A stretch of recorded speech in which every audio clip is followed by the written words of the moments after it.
भगवान श्री राम ने वानरराज बाली को बताया, इन 4 लोगों का धन कभी मत हड़पना, नहीं तो 7 पीढ़ियों तक दरिद्रता पीछा नहीं छोड़ती। प्रेरणादायक लोक कथा पर आधारित प्रस्तुति। नमस्कार प्रिय दर्शकों, आप सभी का हमारे YouTube चैनल ज्ञान साधना टीवी में हार्दिक स्वागत है। आज हम आपके लिए एक ऐसी प्रेरणादायक कथा लेकर आए हैं जो केवल मनोरंजन नहीं करती बल्कि जीवन का गहरा संदेश भी देती है।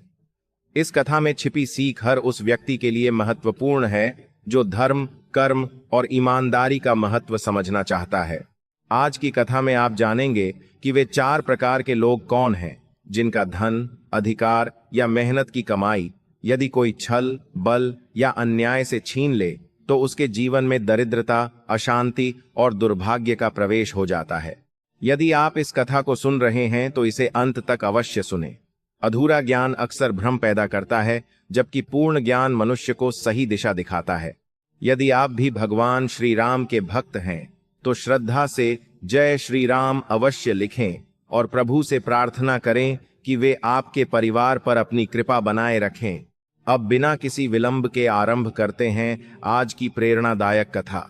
किष्किंधा का विशाल वन उस दिन असाधारण रूप से शांत था। चारों ओर फैली निस्तब्धता मानो किसी बड़े परिवर्तन की साक्षी बनने वाली थी।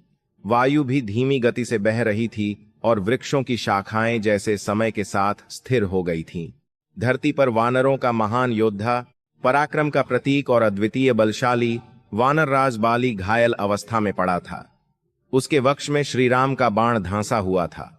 उसका अपार बल अब धीरे धीरे क्षीण हो रहा था और जीवन की अंतिम घड़ियां निकट आ चुकी थीं।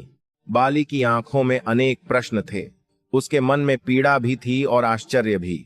वह समझ नहीं पा रहा था कि धर्म की रक्षा करने वाले श्री राम ने उसके विरुद्ध ऐसा निर्णय क्यों लिया। उसी समय भगवान श्री राम शांत कदमों से उसके समीप पहुंचे। उनके मुखमंडल पर न क्रोध था, न विजय का अभिमान। वहां केवल करुणा, धैर्य और सत्य का तेज था। श्री राम ने बाली के समीप बैठकर स्नेहपूर्वक कहा, हे वानरराज, जीवन का सबसे बड़ा सत्य यह है कि मनुष्य अपने बल, वैभव और अभिमान में अनेक भूलें कर बैठता है, परंतु कर्मों का न्याय कभी भूल नहीं करता। प्रत्येक कर्म का फल निश्चित समय पर अवश्य प्राप्त होता है। बाली ने धीमे स्वर में कहा, प्रभु, मेरे प्राण अब अधिक समय तक इस शरीर में नहीं रहेंगे। यदि मुझसे कोई भूल हुई है तो कृपा करके मुझे सत्य का ज्ञान दीजिए ताकि मैं अज्ञान लेकर इस संसार से विदा न होऊं।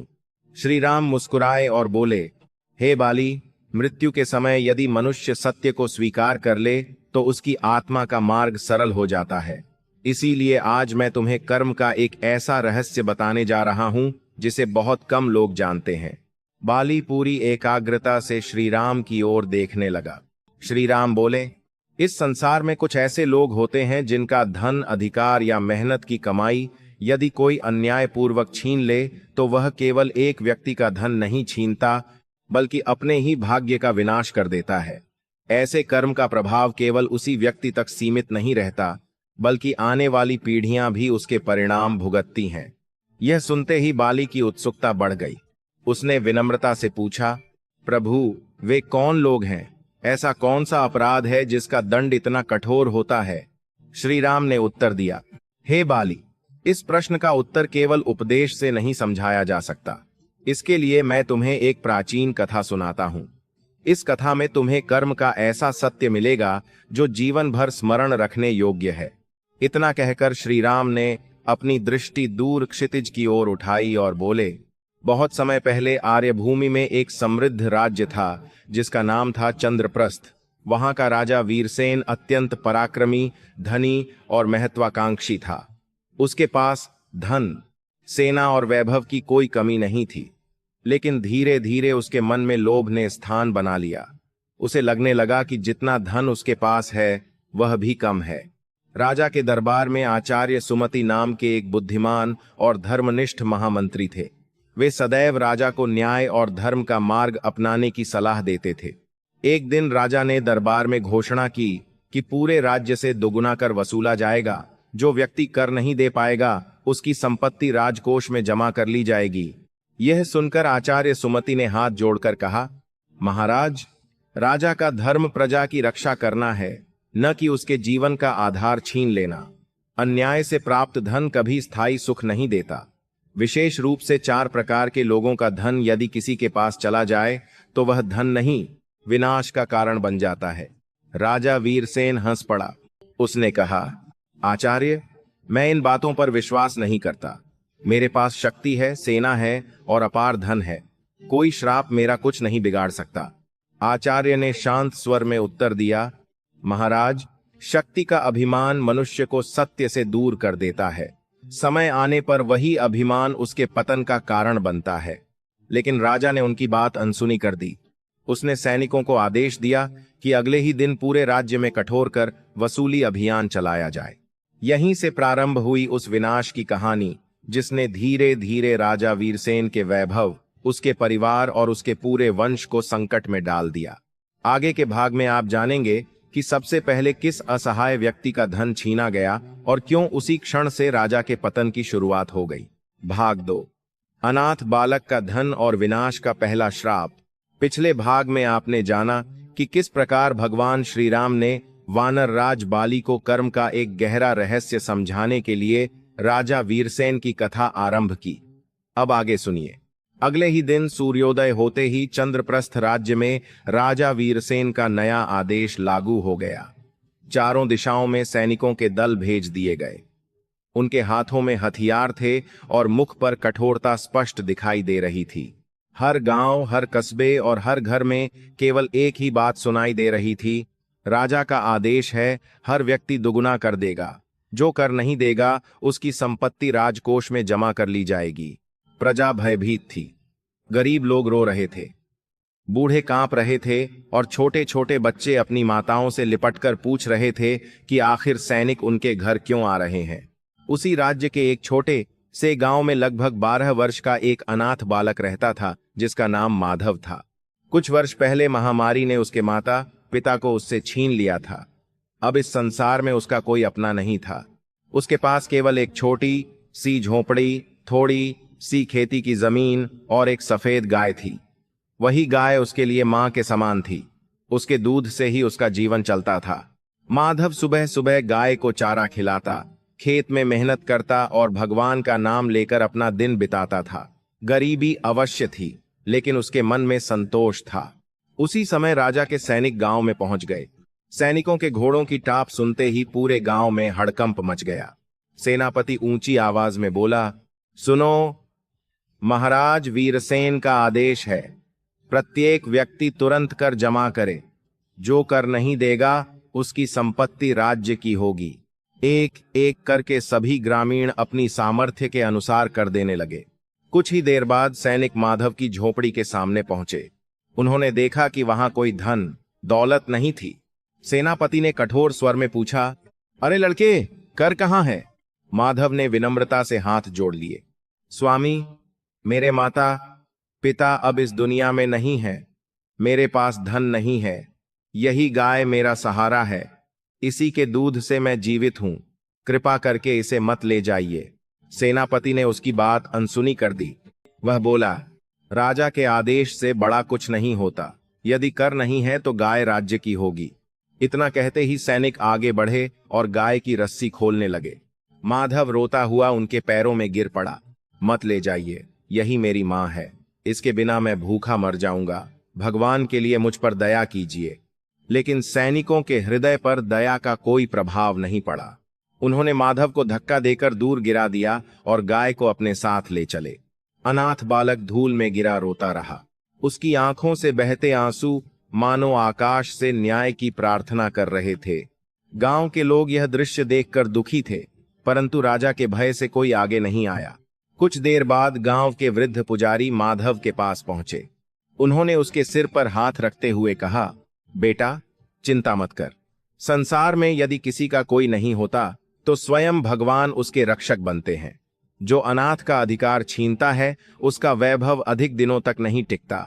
माधव रोते हुए भगवान से केवल एक ही प्रार्थना करता रहा, हे प्रभु, यदि मैंने कभी किसी का बुरा नहीं किया तो मुझे न्याय अवश्य देना। उधर सैनिक उस गाय को लेकर राजमहल पहुंच गए। राजा वीरसेन ने प्रसन्न होकर कहा, देखा, इसी प्रकार राजकोष भरता है। महामंत्री सुमति यह सब देख रहे थे। उन्होंने गहरी सांस लेते हुए कहा, महाराज, आपने धन नहीं पाया है, आपने एक अनाथ की पुकार को अपने महल में स्थान दिया है। ऐसे आंसू कभी व्यर्थ नहीं जाते। राजा फिर हंस पड़ा। आचार्य, एक बालक के आंसू से किसी साम्राज्य का क्या बिगड़ेगा? आचार्य ने उत्तर दिया, महाराज, जब किसी असहाय का हक छीना जाता है तब उसका न्याय मनुष्य नहीं स्वयं ईश्वर करते हैं, और ईश्वर के न्याय में कभी देर हो सकती है, अंधेर नहीं। लेकिन राजा ने फिर उनकी बात को महत्व नहीं दिया। उसी रात राजमहल में एक विचित्र घटना घटी। राजमहल की गौशाला में लाई गई वही गाय अचानक भोजन और पानी छोड़कर उदास खड़ी रहने लगी। राजवैद्य ने अनेक प्रयास किए, पर गाय ने कुछ नहीं खाया। महल के कुछ सेवकों ने इसे सामान्य घटना समझा, लेकिन आचार्य सुमति ने गंभीर स्वर में कहा, यह केवल एक गाय नहीं है, यह उस अनाथ बालक की जीविका थी। जिस धन में किसी असहाय के आंसू मिल जाते हैं वह कभी शुभ फल नहीं देता। उस दिन से राजमहल का वातावरण बदलने लगा। बिना किसी कारण राजकोष का खर्च बढ़ने लगा। अनाज के भंडार में कीड़े लगने लगे। राज्य के कई क्षेत्रों में वर्षा कम होने लगी। प्रजा के मन में राजा के प्रति सम्मान घटने लगा। फिर भी राजा वीरसेन अपने अभिमान में डूबा रहा। उसे विश्वास था कि उसकी शक्ति और सेना हर संकट को रोक सकती है, लेकिन उसे यह नहीं मालूम था कि उसके विनाश का पहला बीज उसी दिन बोया जा चुका था जिस दिन उसने एक अनाथ बालक का सहारा छीन लिया था। महामंत्री सुमति ने मन ही मन कहा, जब राजा धर्म छोड़ देता है तब उसका पतन बाहर से नहीं भीतर से शुरू होता है, और वास्तव में यही राजा वीरसेन के अंत की शुरुआत थी। अब अगले भाग में आप जानेंगे कि कैसे सैनिकों ने एक गरीब विधवा की जीवन भर की जमा पूंजी छीन ली और उसके करुण आंसुओं ने पूरे राजवंश के भाग्य को बदल दिया। भाग 3, विधवा की हाय और विनाश का दूसरा श्राप। पिछले भाग में आपने देखा कि किस प्रकार राजा वीरसेन के सैनिकों ने एक अनाथ बालक माधव की गाय छीन ली। उस अन्याय के साथ ही राजा के विनाश का पहला बीज बोया जा चुका था, लेकिन अहंकार में डूबे राजा को इसका कोई आभास नहीं था। भगवान श्री राम ने बाली की ओर देखते हुए शांत स्वर में कहा, हे वानर राज, जब मनुष्य के भीतर लोभ बढ़ जाता है तब वह सही और गलत का भेद भूल जाता है। एक पाप उसे दूसरे पाप की ओर ले जाता है। यही राजा वीरसेन के साथ भी हुआ। बाली ध्यानपूर्वक कथा सुन रहा था। उसने पूछा, प्रभु, अनाथ बालक के बाद सैनिक किसके घर पहुंचे? श्री राम बोले, वे उस स्त्री के घर पहुंचे जिसने अपने जीवन में पहले ही सब कुछ खो दिया था। उसी गांव के एक कोने में एक टूटी फूटी झोपड़ी थी। वहां कल्याणी नाम की एक विधवा अपने 2 छोटे बच्चों के साथ रहती थी। उसका पति कई वर्ष पहले राज्य की रक्षा करते हुए युद्ध भूमि में वीरगति को प्राप्त हुआ था। पति की मृत्यु के बाद किसी ने उसकी सुध नहीं ली। राज्य की ओर से न कोई सहायता मिली और न ही जीवन यापन का कोई साधन। कल्याणी सुबह से शाम तक लोगों के घरों में काम करती, सूत कातती और बदले में जो थोड़ा बहुत अनाज या कुछ सिक्के मिलते उसी से अपने बच्चों का पालन पोषण करती। कई वर्षों की कठिन मेहनत के बाद उसने मिट्टी के एक छोटे घड़े में कुछ चांदी के सिक्के जमा किए थे। वह धन उसके लिए कोई खजाना नहीं था, बल्कि उसके बच्चों के भविष्य की आशा था। उसी समय राजा के सैनिक वहां पहुंचे। सेनापति ने ऊंची आवाज में कहा, दरवाजा खोलो, महाराज का आदेश है, कर तुरंत जमा करो। कल्याणी घबराकर बाहर आई और हाथ जोड़कर बोली, स्वामी, मैं एक गरीब विधवा हूं, मेरे पास देने के लिए कुछ नहीं है। मेरे पति ने इसी राज्य की रक्षा करते हुए अपने प्राण दिए थे। कृपा करके मुझ पर दया कीजिए। लेकिन सेनापति का हृदय कठोर हो चुका था। वह बोला, राजा के आदेश में दया के लिए कोई स्थान नहीं है। यदि धन नहीं है तो हम स्वयं खोज लेंगे। इतना कहकर सैनिक झोपड़ी के भीतर घुस गए। उन्होंने घर का कोना कोना टटोलना शुरू कर दिया। कुछ ही देर में एक सैनिक की नजर मिट्टी के उस घड़े पर पड़ी जिसे कल्याणी ने बड़ी सावधानी से छिपाकर रखा था। सैनिक ने घड़ा उठाकर जमीन पर पटक दिया। घड़ा टूट गया और उसमें रखे चांदी के सिक्के चारों ओर बिखर गए। यह दृश्य देखकर कल्याणी की आंखों से आंसू बह निकले। वह दौड़कर सैनिकों के सामने आ गई। नहीं, इन्हें मत ले जाइए, यह मेरे बच्चों का सहारा है। मैंने वर्षों तक भूखी रहकर इन्हें जोड़ा है।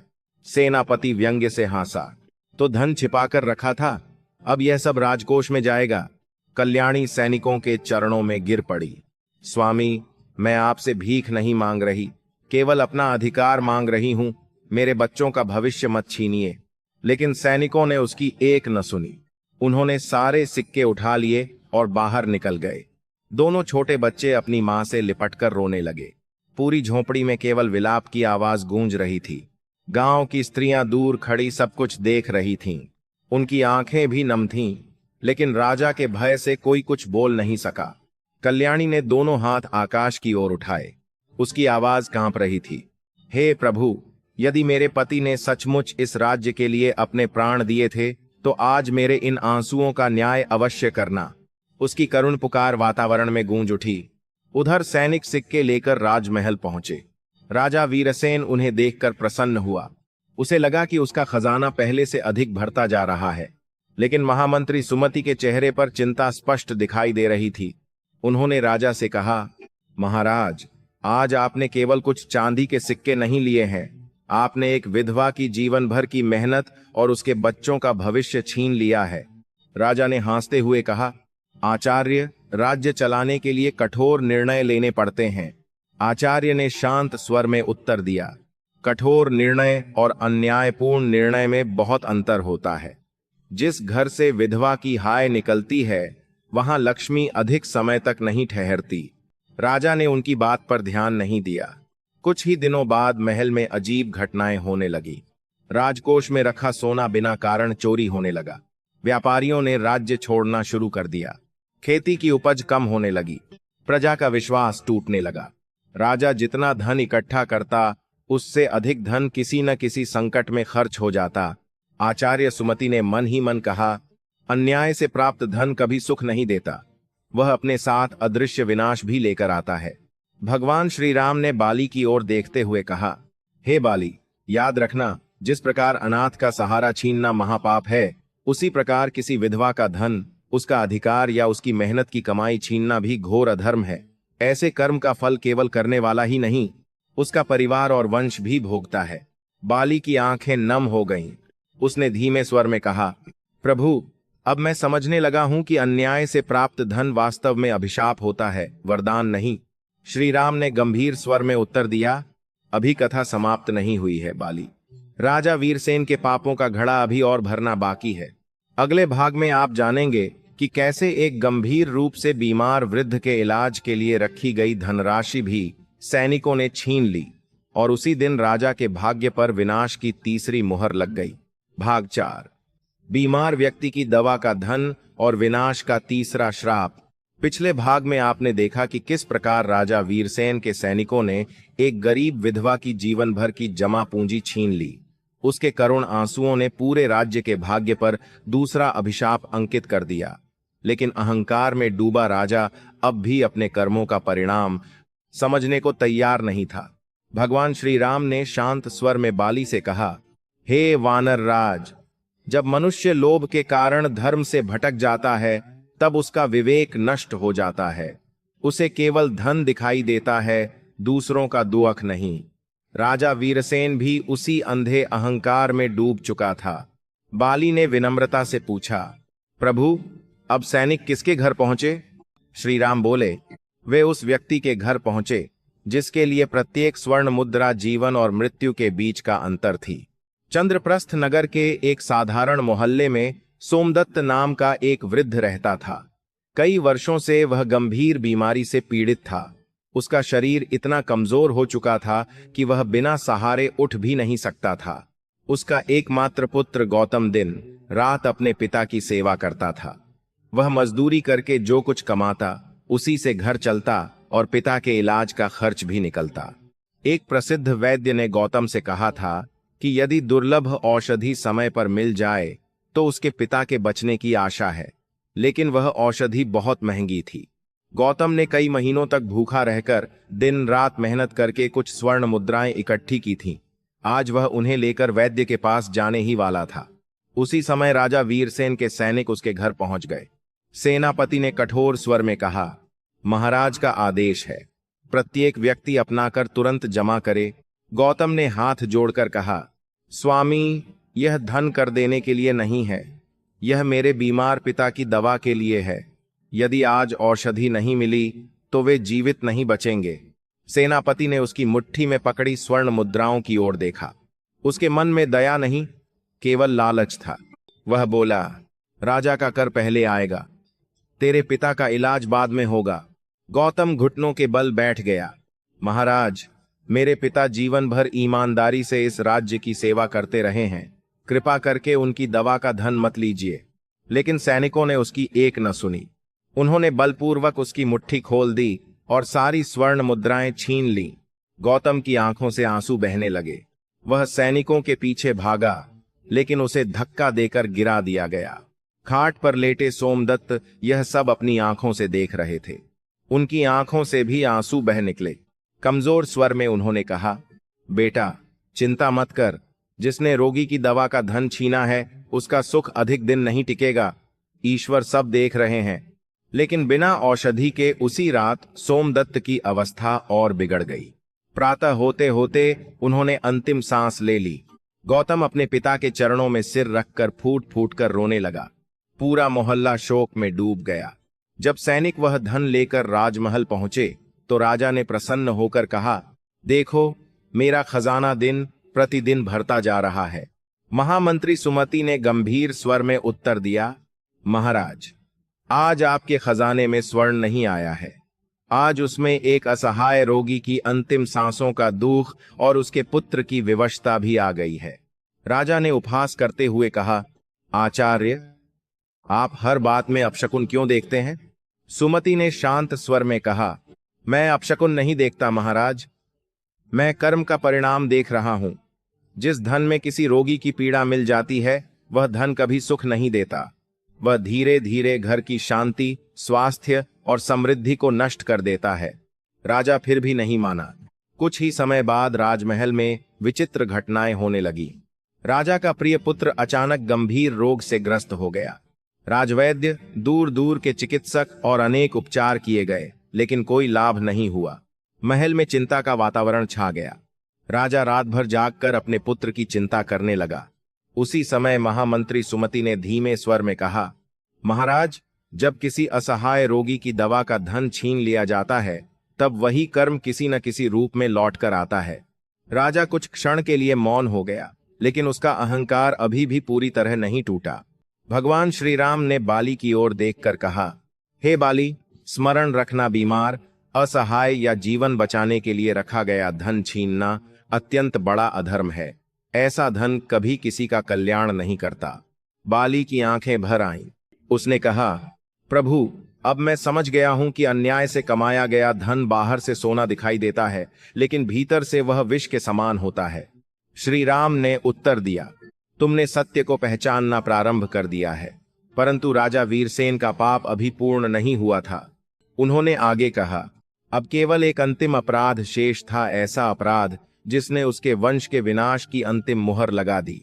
अगले भाग में आप जानेंगे कि कैसे एक गरीब मजदूर के खून पसीने की कमाई छीन ली गई और उसी क्षण राजा वीरसेन के भाग्य का अंतिम पतन निश्चित हो गया।